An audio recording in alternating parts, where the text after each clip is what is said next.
This is Greg Tingle reporting for Media Man Australia. We're in the field at the International Boat Show, Sydney International Boat Show, Sydney, Australia to the world.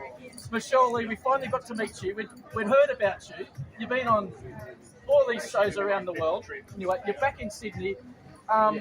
First of all, well done on your bravery. Like you've accomplished, some people would say, the impossible. What was the chain of events that got you to be such a brave, like seaworthy, like you've done all this stuff? What was the first one or two stages where you thought, yeah, I'm going to get on a boat, I'm going to take this boating, yachting, all this stuff like seriously instead of just looking about it and hearing about the water? What happened? So initially for me, I was assessing my life and looking at how predictable it was, how safe it was, and I thought to myself, is this how you want to see the rest of your life? And I actually said no. So it meant that I had to create a whole new thing, and I wanted to be adventurous. So, you know, I always say, be careful what you read, because I read a book called Rowing the Atlantic, and the next thing you know, not being a rower, I'm not an Olympian, not elite, not an athlete, but I rode the Okay, I've got a bit of a question. Only tell obviously what you're happy to disclose, but I'm trying to dig a bit deeper here.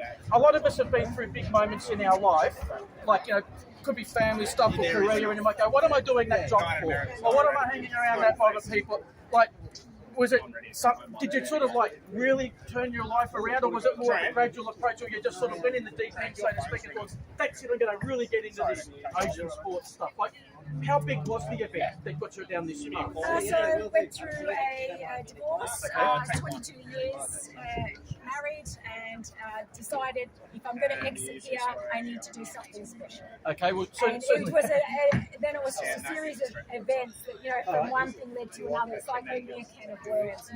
You go into Kokoda, next thing you know, you find yourself living on a boat. Next thing you know, and these are all, I just wanted to say yes to everything. All right, so I'm thinking, without knowing, maybe there was one or more people that said, Michelle, are you sure you want to do, like, we know you've done all of this stuff up to this point, but is this just a moment you're in, or did you sort of know for sure that you wanted to do this, or were you sort of testing the water a little bit before you sort of went in the deep end?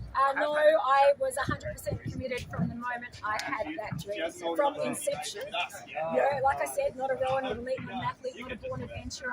I had to build a boat.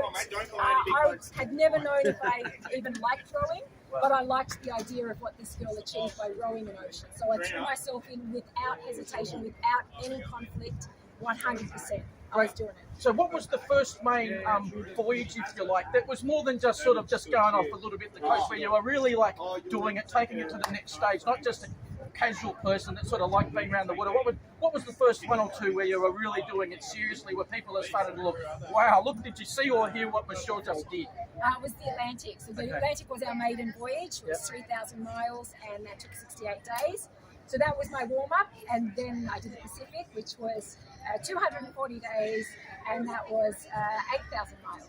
So from 3,000 to 8,000. Right, and we're curious, like with many lifestyle endeavours and sometimes with sports and professional athletes and so on, for many years it can be like a labour of love, and then sometimes the commercial business model or whatever can start to kick in. If you don't mind disclosing to us here, was there a point where it started to become, if you want to say, more commercially viable, or is it sort of commercially sensitive as far as the way the business of being a professional explorer or adventurer?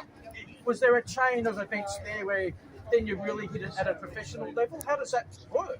No, I still dream about being a professional adventurer. That's my dream, is to be a pro adventurer where you get paid to do We got that, everybody. Stuff. Yes. So, and my opportunities will come through speaking. So I'm available to hit the speaking circuit. The corporate dollar, they pay people to come and woo and wow their people.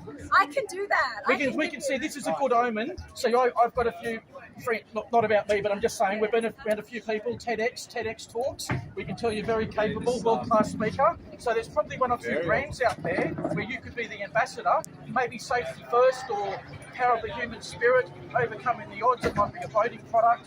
And here you are. So we know who you are, Michelle Lee, world-acclaimed ocean adventurer, rower. The whole world, we know about you now. Is it okay? Safety first on the water. Some words of wisdom, safety for anyone out there that might even be tempted to sort of do a bit more what you're doing, or just people that are spending time around the water. Yeah, so think of your worst case scenario, and that's not to be a drama queen. That's so that you can then have strategies and plans in place for that worst case scenario. So I did all of that. I thought of my worst case scenarios. I had redundancy for as much as I possibly could. And then I also had the know-how to makeshift stuff, only because I built the boat. So I got involved with everything that is boat building. I had the confidence just to give it a crack. So that's my next tip. Just give it your best red hot shot. Do it scared.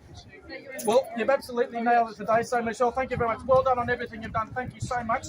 We're going to get this out to the world, and I guess you'll keep entertaining and educating the masses. Thanks, Michelle. Appreciate it. Great to meet you. Thanks so much. All right. Thanks, Simon. Thanks, everyone. There we go. We didn't know. We didn't have to wait for 6. But you know what happens? This is a true story, right? And I'm just saying, over the last 20 years, we've had more often than not.